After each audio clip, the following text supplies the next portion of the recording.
Excellent. Hello and welcome. My name is Guillermo Rodriguez Guzman, and I'm the Director of Evidence and Data here at the Center for Homelessness Impact. And we're really pleased to be introducing again the series of webinars to discuss our evidence notes.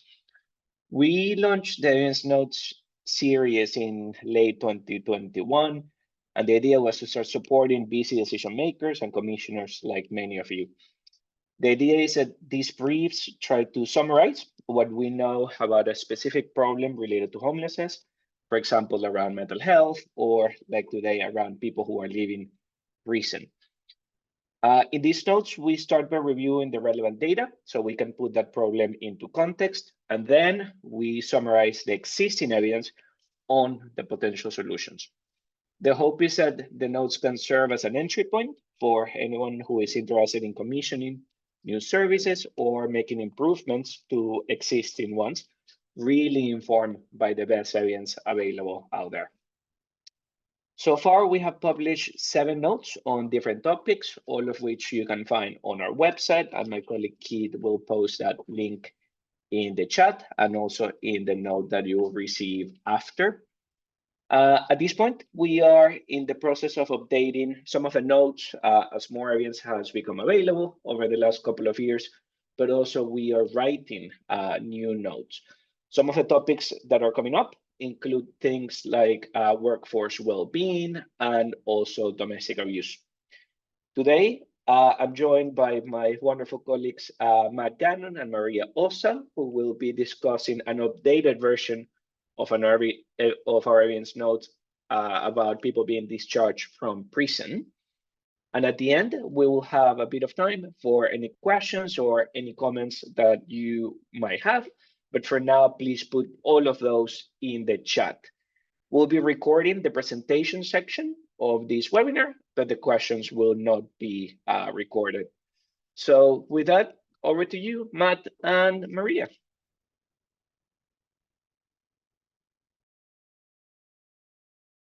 Fantastic. So my name is Matt Gannon. I'm the Evidence and Data Assistant at the Center for Homelessness Impact, and it's a delight to be in conversation with you today. So just to walk through what we'll be doing today, first I'll be providing a bit of context, asking to what degree are prison discharge and homelessness related and how do we know? Then I'll be going through 2 effective interventions, critical time intervention and coordinated reentry programs, and then 4 possible promising opportunities for further research and implementation, and thinking about implications for policy and for quick wins. So if we could go to the next slide. So there's several ways to measure how many people experience homelessness in the wake of incarceration, but the information collected during the process of applying for government homelessness assistance provides the most detailed information. So rates vary across each of the 4 constituent nations of the UK, but throughout there's a sustained and significant link between being released from prison and experiencing homelessness. In England, for instance, people leaving prison are 40 times more likely to experience homelessness than the general population. In Wales, 11% of people who are eligible for homelessness assistance listed prison as their last settled accommodation. In Scotland, 5.2% of people applying for relief duty listed prison as their most recent accommodation. And in Northern Ireland, where data is a little bit more limited, 2% of households listed an institution of any kind, so including hospitals and prisons as their last settled base. Note that this pattern also extends to rough sleeping. So 31% of people experiencing street homelessness in London in the 3rd quarter of 2022 reported prior imprisonment, and 3.1% reported a prison as their last settled base at the same time period. The Center for Homelessness Impact is working to facilitate the collection of comparable data about homelessness in the wake of incarceration across the 4 nations through our work on various ending homelessness strategies across the 4 nations as well. If we could go to the next slide, please. So before turning to think about what interventions might interrupt this pattern, it's important to think about why this entrenched association might occur despite recent policy changes. So for instance, under the Duty to Refer Act, which was implemented in 2017, prisons in England are required to refer individuals with no prearranged settled accommodation to local authorities, yet people still fall between the cracks. So in fiscal year 2021 to 2022, about 6,000 households in England were owed a homelessness relief duty and categorized as being homeless upon departure from prison, yet only about 2,000 households were referred from local authorities from prison in the same time. So why might this be? While the exact details are unique to each individual, there are many possible reasons that people might experience homelessness after prison. And this includes that accommodation is not arranged before the end of their sentence, that prior accommodation is lost during the course of their sentence, or that a lack of coordination between state-run services and departments leaves some incarcerated individuals at risk of homelessness unknown to local authorities at the time of release.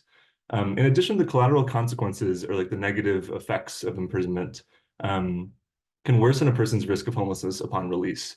So this is evidenced in three major ways. The first is that limited access to housing for people experiencing homelessness with a criminal record can exacerbate sort of that risk and reinforce it. So there are post-release restrictions on where people with certain convictions can live, and there are also sort of well-documented examples of stigma in the private rented sector, landlords refusing to allow people with a criminal record to engage with their properties. Second, it's well documented, again, as a result of stigma, that people leaving prison experience worsened employment outcomes.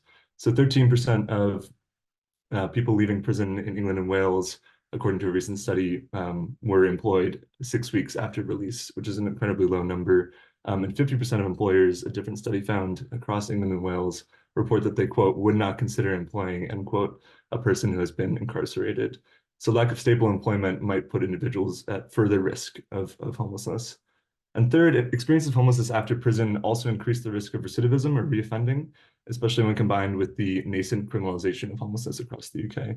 So this renders the risk of homelessness and the risk of incarceration a very vicious cycle. So there's several obstacles that are inherent to the reentry process that make it difficult to hold on to existing tenancies, to maintain tenancies, and to obtain new ones. Next slide, please.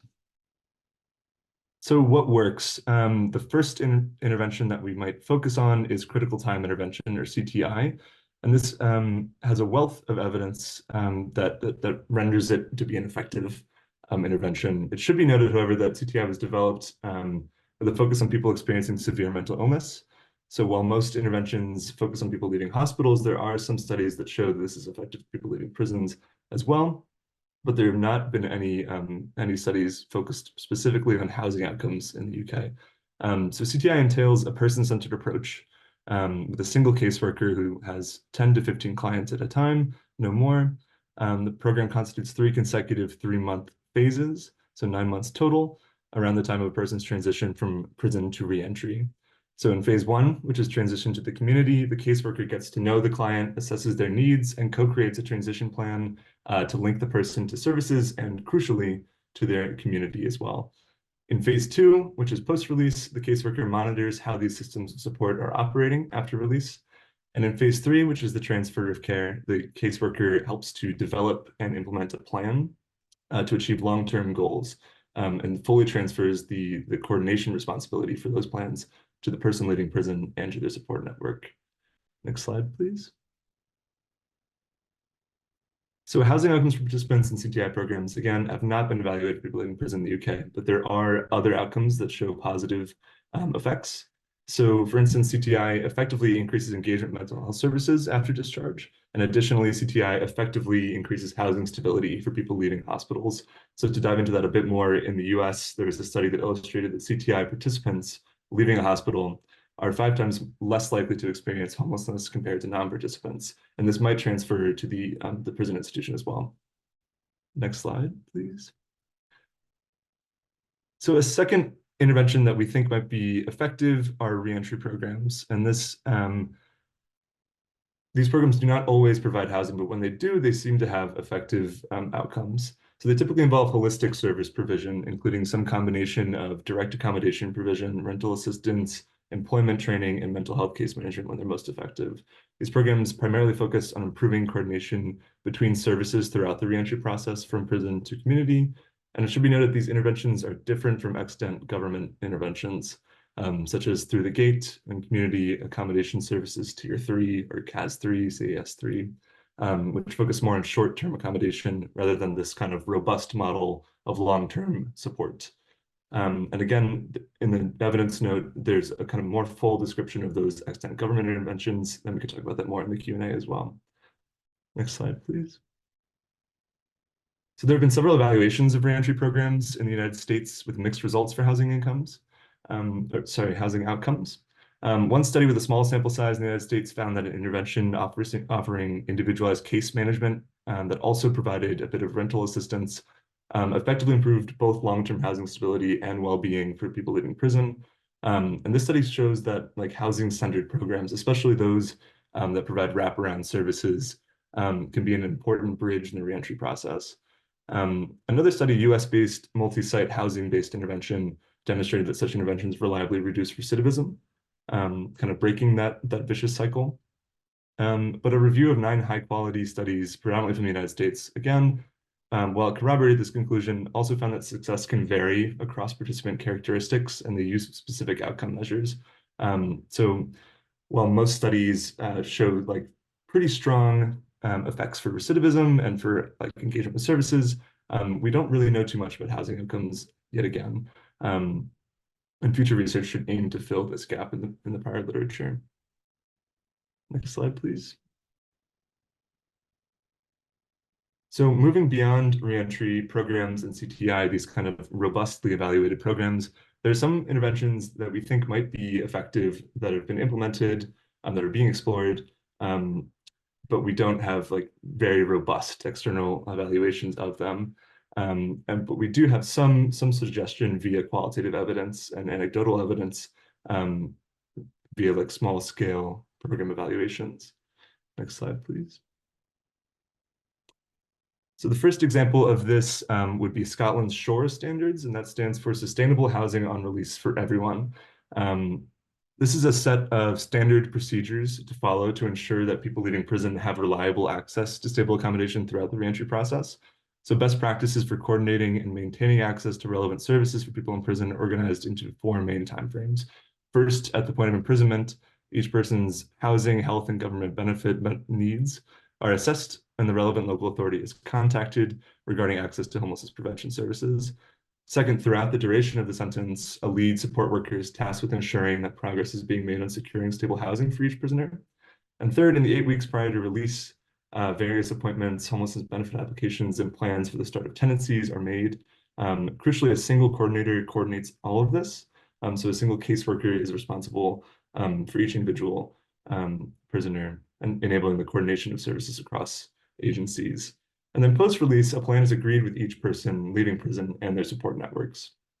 So anecdotal evidence from the CHI evidence sprint suggested that opportunities to prevent homelessness have more commonly been identified and acted on since the implementation of SHORE in 2017, but robust and external evaluations should be conducted as well. Next slide, please. Another promising intervention that we don't have much evidence for are landlord incentives. So a person's prior imprisonment can lead to difficulties renting properties in the private rented sector. And this echoes similar contexts in which landlords hesitate to rent to people who have experienced homelessness or rely on government benefits or universal credit. As a result, some local authorities, such as Oxford City and Enfield Council, encourage landlords by offering cash upfront for an assured short-hold tenancy, providing a guarantee for late or unpaid rent, or depositing bonds to cover costs incurred during a tenancy. In 2021, CHI conducted a randomized controlled trial that tested the impact of such interventions on landlords' theoretical willingness to rent to people receiving universal credit specifically. And this study found that providing rent guarantees and cash incentives resulted in the largest increase in respondents' willingness, but reluctance remained pretty high. So similar interventions may be effective in encouraging landlords to engage with people leaving prison. This has not yet been assessed. Next slide, please. A third piece of promising evidence would be protocols for ensuring that people exit prison into accommodation. So some local authority housing options services followed shared protocols in partnership with local prisons, we found, clarifying processes and responsibility for various agencies when releasing people from prison. So for instance, the Essex Prison Housing Protocol establishes best practices for release and clearly delineates services essential to the re-entry process and divides responsibilities for rehousing among relevant agencies. And qualitative evidence compiled by the Department of Leveling Up Housing and Communities and the Ministry of Justice conclude that such plans should cover entry into prison, the duration of a sentence, the period prior to release, and re-entry into the community. So those 4 periods come up time and time again. And there's specific stipulations for those protocols that are listed in the evidence note in full.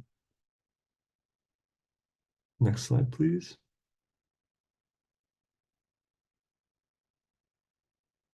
There's also promising evidence around digital services for people living in prison to access services. So in the absence of case management or reentry programs to help people locate and coordinate relevant services at the point of release, preliminary research suggests that digital services could help as well.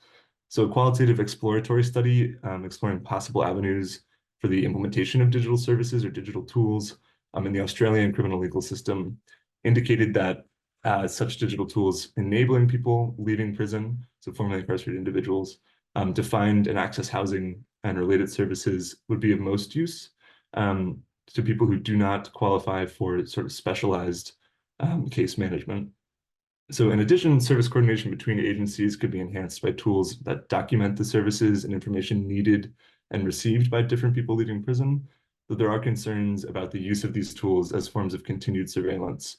So future research should evaluate the effectiveness of such digital tools in the UK context, but also acknowledge that specialized case management is generally viewed as being much more effective than a digital replacement. Next slide, please.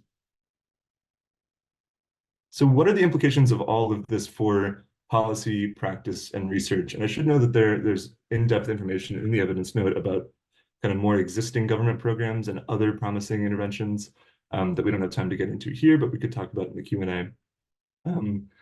But in general, we know that preventing homelessness at the point of release from prison is essential, and that there are many policy directions to take in order to reduce homelessness upon release from prison. And there are smart, dedicated people at every stage of the process who are working to find solutions that work for people at risk of experiencing homelessness post-discharge. Currently, however, evidence remains relatively scarce, particularly in relation to housing outcomes specifically. So based on the available research, we can make 4 recommendations reliably. First, evidence-based integrated approaches, such as CTI and reentry programs, which are effective for other relevant outcomes besides housing outcomes, should be implemented more widely and should be evaluated in the context of housing outcomes specifically. Second, we can recommend that increasing coordination between different governmental agencies and service providers before and after release may improve the effectiveness of existing programs. Third, promising interventions that increase opportunities for obtaining settled accommodation in the period following prison discharge, such as incentivizing private landlords to rent to people with prior experiences of the criminal legal system, providing stable, long-term, sustained accommodation for people upon release rather than temporary accommodation, or ensuring that housing needs are assessed and addressed throughout sentences should be explored and evaluated. And then fourth, support for prison support staff, case managers, and other frontline workers should be increased in order to improve workforce capacity, and as a result, the effectiveness of both current and future interventions. Something that we see a lot in evaluations of current government programs is that these interventions are hindered by consistent underfunding and understaffing. And so if we improve that, we might see better outcomes. Next slide, please. In advance of these larger scale, longer term interventions, there are some quick wins that can be implemented with greater ease. So first, coordination between prisons and local authorities to assess housing needs, utilize homelessness prevention services, and secure tenancies should be encouraged, and duty to refer requirements should be met. These are pretty easy things to implement and required by law in some cases. Second, homelessness applications should be completed in the period immediately prior to release to reduce the gap between the end of a sentence and the provision of temporary accommodation by local authorities. There's a needless gap between release and engagement with local authorities that can be preempted by earlier engagement with people leaving prison and cooperation between government agencies. Third, recent policy changes ensuring that people are released during the course of the week rather than on Friday afternoons when services are less accessible over the weekend. Should be extended to all individuals leaving prison. So in December, there was the implementation of a really positive change in which most people experiencing incarceration are not released on Friday afternoons and therefore cannot access certain services over the weekend, leaving this really harmful gap where many people are experiencing homelessness on their first night after release from prison. That should be extended to everyone leaving prison, we believe, and preempt that for all prison leavers. Next slide, please. So I'd like to close by acknowledging that the authors of this report were incredibly privileged to receive feedback from a team of experts with lived experience. Due to scheduling difficulties, we were not able to welcome a co-presenter with lived experience, so I would just like to emphasize how deeply grateful we are for the opportunity to work with these colleagues. So 4 people provided in-depth comments on this paper, corroborating its major themes, making important contributions to the content of paragraphs and footnotes, and above all, underscoring the urgency of reducing homelessness upon release from prison. The most common feedback received was that it is vital to stress that no one should spend even one night experiencing homelessness after their release from prison. So this quote from one expert reads, "Getting these things right would make a big difference for people coming out of prison. It is incumbent upon policymakers, practitioners, researchers, and community members to ensure that solutions are identified, are robustly evaluated, and are implemented with enough funding to be effective. It is also essential to include the perspectives of people with lived experience at every stage of the process moving forward, from policy design to program implementation to research and evaluation." So in closing, here are 3 major takeaways from this evidence note. First, there's a well-evidenced association between prison discharge and homelessness across the 4 nations of the UK. Second, while more research focused specifically on housing outcomes is needed, common themes among effective interventions include a long-term and holistic design, the coordination of services, the provision of tailored case management, and the direct provision of housing assistance. And third, some quick wins, including coordinating with local authorities before release, beginning homeless assistance applications before release, and avoiding Friday afternoon releases can be implemented in the short term. So thank you so much for your time, and I look forward to welcoming your questions.